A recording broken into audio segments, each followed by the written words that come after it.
What's up, everybody? Welcome to sunny Palm Beach, Florida, and we are down here for part one of our two-part Palm Beach Supercar Weekend special. Today, in this episode, we're going to be talking about everything from mild-mannered vintage exotics to the wildest, most modded, craziest horsepower stuff we can find from all over the globe. We got Italians, we got the British, we got the Americans, we got everything, and we're here to show it all to you. I'm Matt Farah, and you're watching Garage419.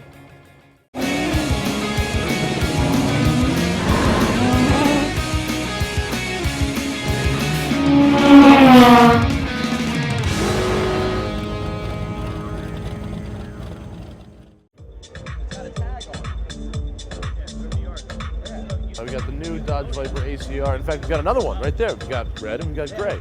What I didn't realize, what you don't realize when you see this car in pictures and then you actually see it in person, this wing on the back is gigantic.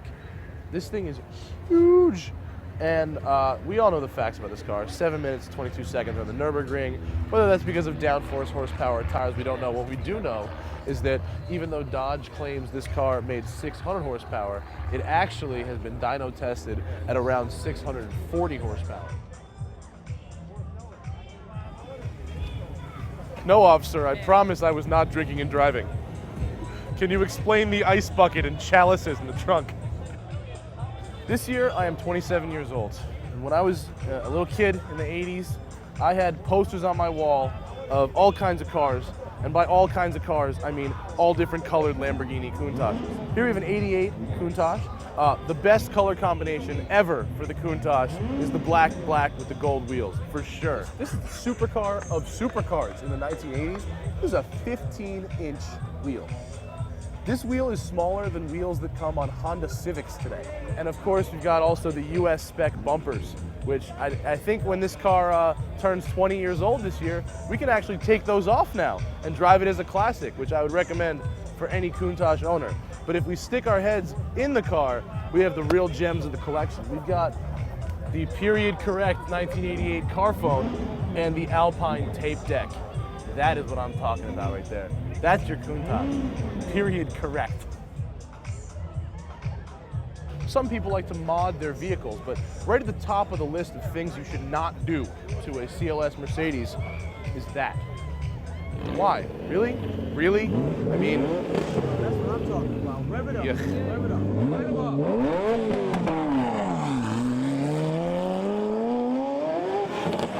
Let's say you've got a friend, and you think that his shorts are just a little too clean and you want to soil them up a bit.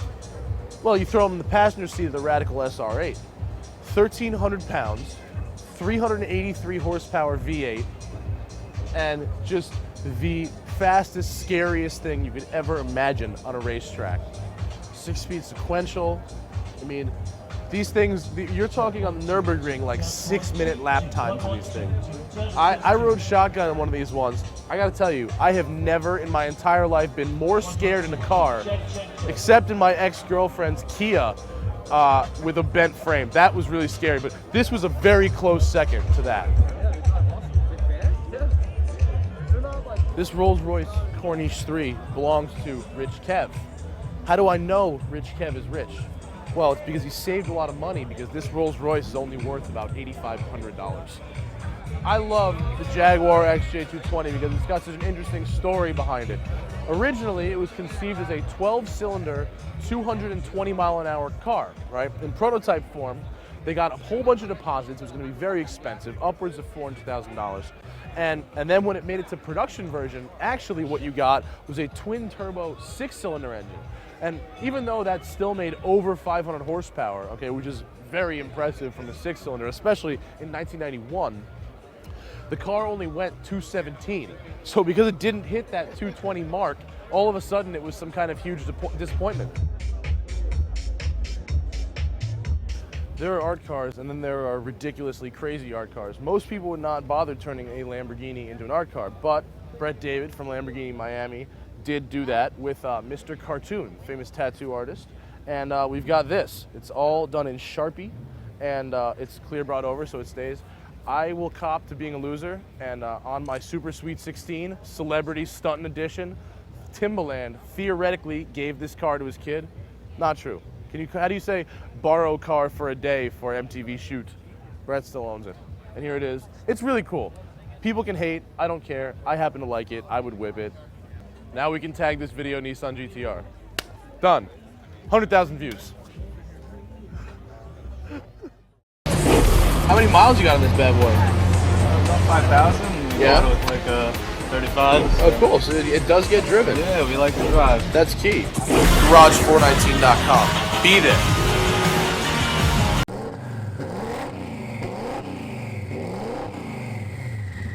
In addition to all the standard exotics you find the Supercar Weekend, you find some little custom jobs here and there. And this Ford GT with no clamshell on the back, yeah. This is Johnny. Johnny built this car. How you What's up? doing? Tell me about the madness that is this mass of chrome and turbos. Well, what we started off with is we decided to build the fastest street car in the world. That was my goal. We should set several world records with it. Car's going to be laying down. I have two different engines. This engine right here is laying down around 1,800 horsepower at the rear wheel. How fast will it go? Well, right now the car we're going, of course, we're going to break 250 in the standing mile. I already ran 233 at under 1,000 horsepower. I'll have no problem breaking 250. Okay. I've got to get some wind tunnel testing to do because I set the car up to run 300 miles an hour. I want to run 303 with a street car. Yeah, But that's not in a mile or that's no, Bonneville? that's going to be in a mile and a half. Yeah, mile and a half. 303. We want to have the first street car that's a daily driver that breaks 300 miles an hour. That's our goal. The only holdback on that is will the car fly away? This view right here is like frightening. If you pull up behind here and you see the hot side of the turbo right there, yeah. yeesh. Well, I purposely did that. It was very difficult because there's a lot of stuff in the way. Yeah. And the right turbo's off just a hair because I had to work around the transmission links and all that. But it's a tremendous amount of time and effort went into designing the system. Yeah, and also one thing to note, if you are a Ford GT fan, the bumper delete, see the stock versus here, that's a key mod, the bumper delete. It's a very nice mod. Yes. Yeah, I recommend that to anybody with a GT. Yeah. And also, let's not forget, this car is running on spray, isn't it, dude? The car's set up for spray. Yeah. I've only got a 125 shot on it. Okay. But once I'm rolling around 190, I can then hit the spray and let her eat. So we're going to try that, especially if we go for the world record at Bonneville. We're gonna, for the 300 mile an hour. Yeah. And then if you can lay it down, I'm hitting the spray. I'm all about the power. I would love to see that.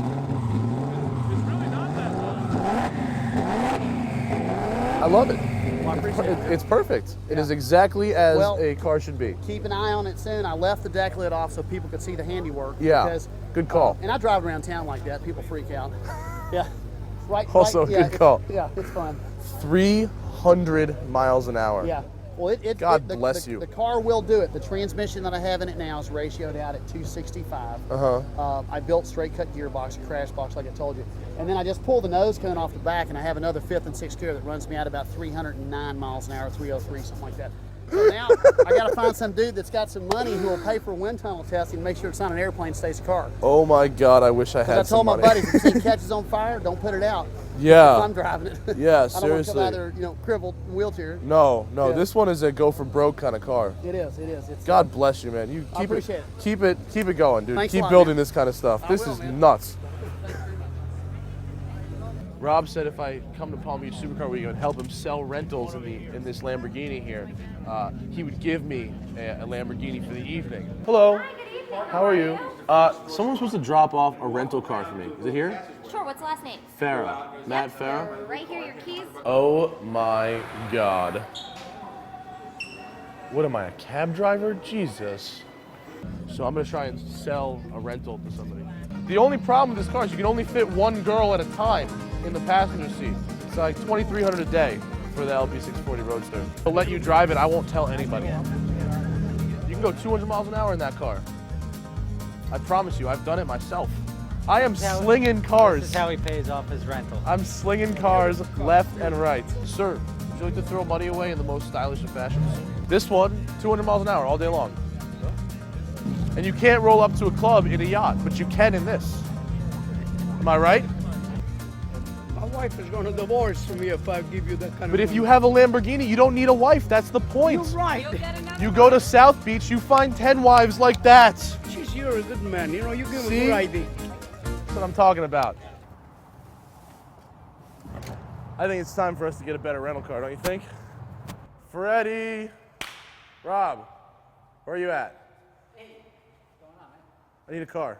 My car sucks. Look at my car. It's a Grand Marquis. That does suck. I know, I need a car. What do you got? Lambo? Lambo! What do you got? What are you driving? Acura? We're going out. Acura? No, get something good. I'll take, You take. We'll pick something. Find something. I'll find something. You go Which warm up with Lambo? That's Black Roadster. Sweet. All right, cool, thanks. Yeah. All right, now we have a proper rental car. It is time to make moves. See you guys at the casino. Peace. I love this car. I never want to get back in that crappy Grand Marquis ever again. Lambos only from now on.